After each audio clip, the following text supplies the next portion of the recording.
Kembali lagi bertemu dengan Lisian di Borosari YouTube channel. Kali ini aku mau menceritakan 3 orang temanku pengalamannya dalam menghadapi COVID. Yang pertama ada Rapsi Tarigan, yang kedua ada Pendeta Yudis, yang ketiga ada Daniela. Tahun 2020 ini kita sama-sama menghadapi pandemi COVID-19. Tentu secara pribadi saya juga mengalami dampak dari COVID-19 dalam bidang bisnis, ekonomi, lalu kemudian secara psikologis juga tentu terkena dampaknya. Yang pertama, saya akan bahas dari ekonomi dulu.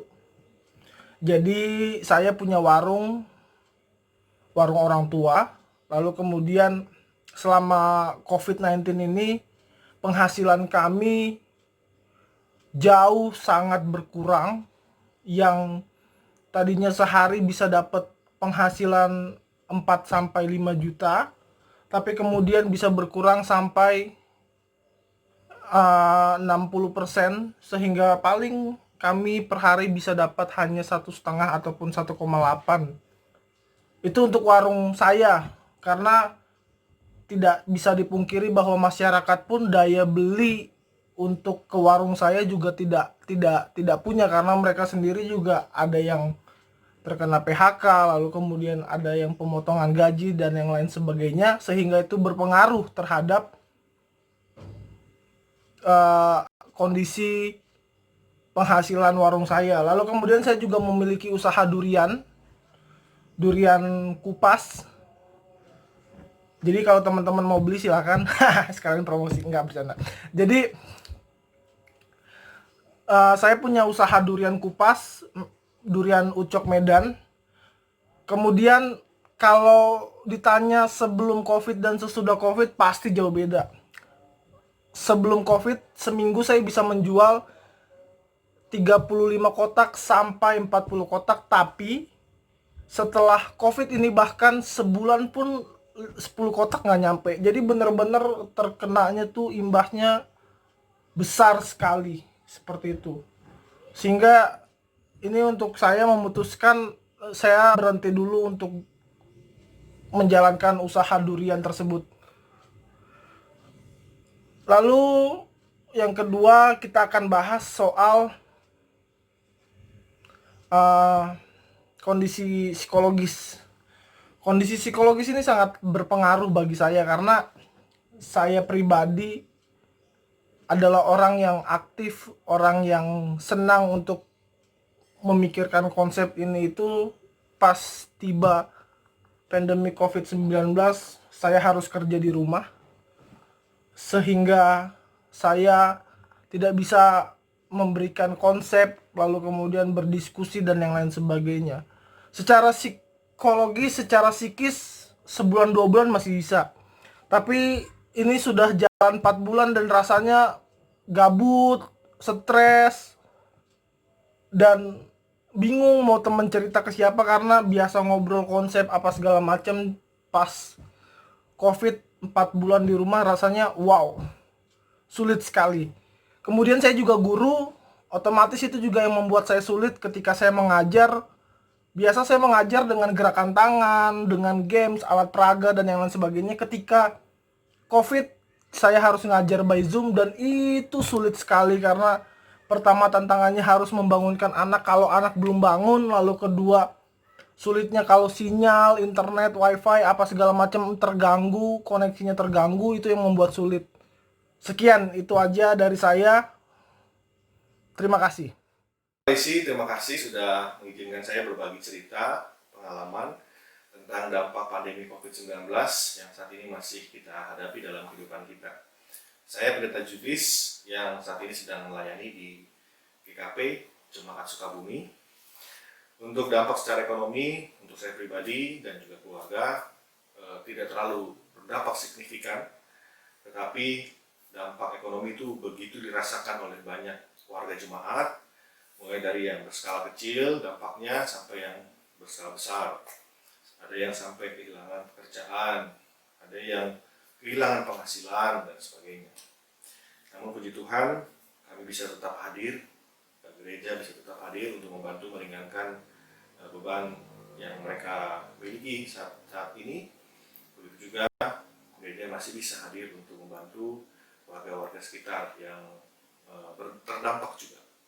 Secara sosial, saya dan istri terpisah oleh jarak karena pelayanan yang berbeda tempat, maka itu juga mengurangi intensitas perjumpaan saya dengan keluarga, dengan istri dan anak-anak yang biasanya setiap minggu bisa berkumpul. Saya bisa pulang ke Bekasi, namun sudah beberapa waktu ini tidak bisa karena beberapa waktu lalu karena PSBB dan lain-lain.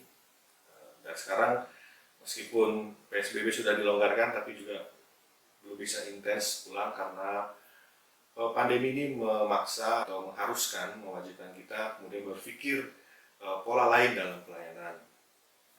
Nah, kemudian juga dampak sosialnya menyangkut tentang perjumpaan dengan anggota jemaat, dengan warga jemaat. Perjumpaan langsung secara pastoral untuk mendampingi atau untuk mendoakan, untuk berbagi cerita menjadi sangat-sangat terbatas. Meskipun bisa dibantu oleh teknologi dengan media-media komunikasi yang ada, tapi itu juga cukup membatasi. Kita tidak bisa melihat respons mereka atau ekspresi mereka secara langsung, atau juga memang ada yang jadi tidak bisa berjumpa karena resiko-resiko yang lain. Begitu juga dengan dampak psikologis.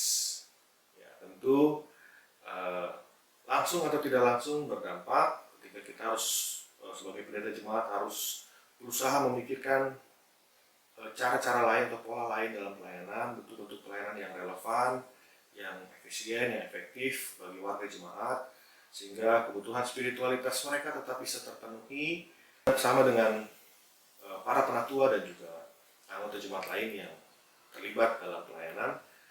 Kami harus bertukar pikiran, harus mengeluarkan energi yang ekstra untuk bisa memenuhi kebutuhan pelayanan, dan itu juga kerap kali memicu kita untuk bisa menjadi stres, ya. Jadi memang dampak secara psikologis juga dirasakan. Dan puji Tuhannya saya tidak sendiri, ada orang-orang yang turut mendukung, memberikan support dalam berbagai macam bentuk, sehingga itu menjadi kekuatan tersendiri, menjadi motivasi dan juga semangat tersendiri. Terlebih ketika mendapatkan respon yang positif dari banyak anggota jemaat, dan itu menjadi semangat, memotivasi untuk tetap bisa sukacita dalam melayani.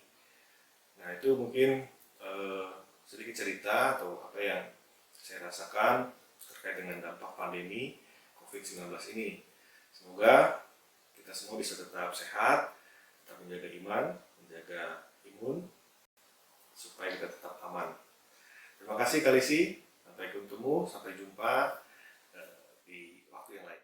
Dan subscribersnya Kalisi, I'm so glad to be here. Aku Daniela, mahasiswi STFP Jakarta angkatan 2018. Di sini Kalisi minta aku buat berbagi pengalaman aku selama COVID ini, baik dari sisi sosial, ekonomi, dan psikologis. Dari yang aku alami pribadi, kendala ekonomi tidak terlalu berdampak di keluarga aku karena papa aku masih kerja, aku juga masih kerja, gak ada yang dirumahkan. Kemudian kalau dari sisi sosial dan psikologis, aku banyak banget ngerasain hal-hal baru, seperti misal sekarang kan kita jadi lebih banyak waktu di rumah, otomatis kita lebih banyak waktu di sosial media dan seperti Instagram, YouTube, Twitter, dan lain-lain. Banyak teman-teman yang sharing ke aku dan pengalaman pribadi aku juga kalau sosial media justru bisa membuat seseorang makin down. Aku jujur mulai dari kemarin awal corona itu aku jadi punya insecurities baru, banyak insecurities baru, dan kayak aku jadi ngerasa gak pede sama diriku sendiri. That's why I started working out, kayak yang kalian lihat aku masih ada di sportwear aku karena aku baru aja selesai olahraga. Nah, dan olahraga ini membuat aku kayak feeling way better.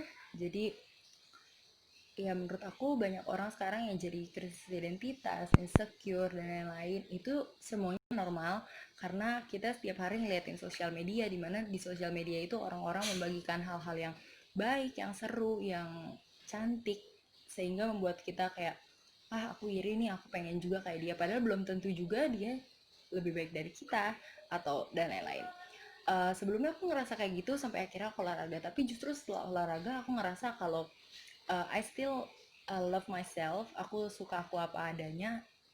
Jadi menurutku untuk sekarang ini yang mau aku bagikan adalah uh, that's how we love ourselves gitu. Emang selalu ada prosesnya, dan untuk di masa-masa covid kayak gini yang kita hidup dengan sosial media, kita hidup di tengah-tengah sosial media, aku harap teman-teman yang merasakan hal yang sama seperti aku bisa tetap semangat, bisa tetap fighting, karena kita sebenarnya adalah versi terbaik dari diri kita. Semangat!